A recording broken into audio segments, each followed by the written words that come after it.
Offer drama کی اگلی episode میں آپ کو دکھایا جائے گا کہ مہک اب مختار صاحب کو اتنا مجبور کر دے گی۔ مختار صاحب خود شفا کا ہاتھ پکڑ کر شفا سے کہیں گے کہ تم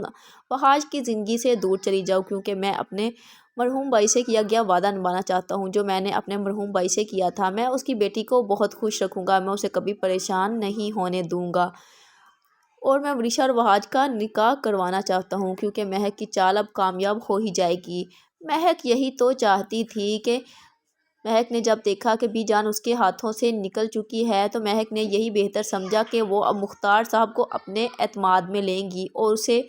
جو بھی چال چلنی ہے وہ بہت جلد چلنی ہے، کیونکہ مہک کو یہ ڈر ہوتا ہے کہ کہیں اس کی حقیقت سب کے سامنے نہ آ جائے اور اس کو اس گھر سے پھر سے دھکے دے کر باہر نہ نکالا جا سکے۔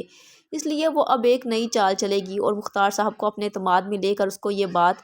بول دے گی، کیونکہ جب ورشا کو رشتے والے دیکھنے کے لیے آئیں گے تو مہک اور ورشا کوئی نہ کوئی ایسا نیا ڈرامہ کریں گی کہ رشتے والی خود ہی رشتے سے انکار کر دیں گے، اور مہک کو تو بہانہ مل جائے گا، اور اب مہک جھوٹے آنسو بہا کر مختار صاحب کو کہے گی کہ ورشا کو اپنی بہو بنا لے، اور ورشا بھی اپنے ماں کی طرح ڈرامہ کرے گی اور کہے گی کہ میں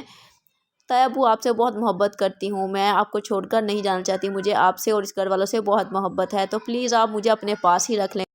تو مختار صاحب جو کہ دل کے نہایت نرم ہیں اور وہ ورشا سے بہت محبت بھی کرتے ہیں، اور اب وہ ورشا کی بات مان لیں گے، لیکن اس سے پہلے محمود کی حقیقت بھی مہک کے سامنے کھلنے ہی والی ہے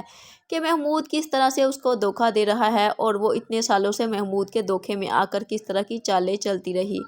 برے کا انجام تو ہمیشہ برا ہی ہوتا ہے، مہک نے جو کچھ بھی کیا اس کو اس کے کیے کی سزا مل کر ہی رہے گی۔ اس نے رضا کی بھی جان لے لی اس محمود کے چکر میں، اور محمود تو تھا ہی دھوکے باز، پہلے وہ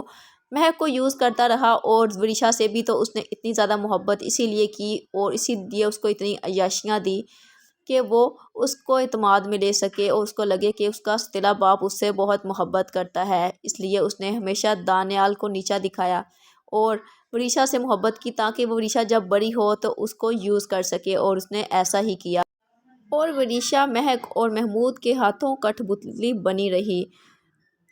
ورشا جو کہ مہک کی تو سگی اولاد تھی، لیکن مہک نے بھی اس کی تربیت پر کوئی توجہ نہیں دی، بلکہ ہمیشہ محمود نے اس کو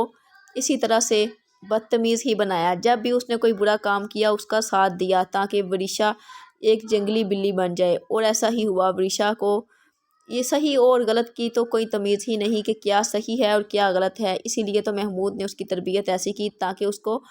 اپنے ددیال والوں سے محبت ہو ہی نہ، اور وہ اس کے ہاتھوں ہی کٹھ پتلی بنی رہے۔ تو اب جب ورشا کے سامنے محمود کا اصلی چہرہ آئے گا تو اسے بہت زیادہ پچھتاوا ہوگا، لیکن تب تک بہت زیادہ دیر ہو چکی ہوگی۔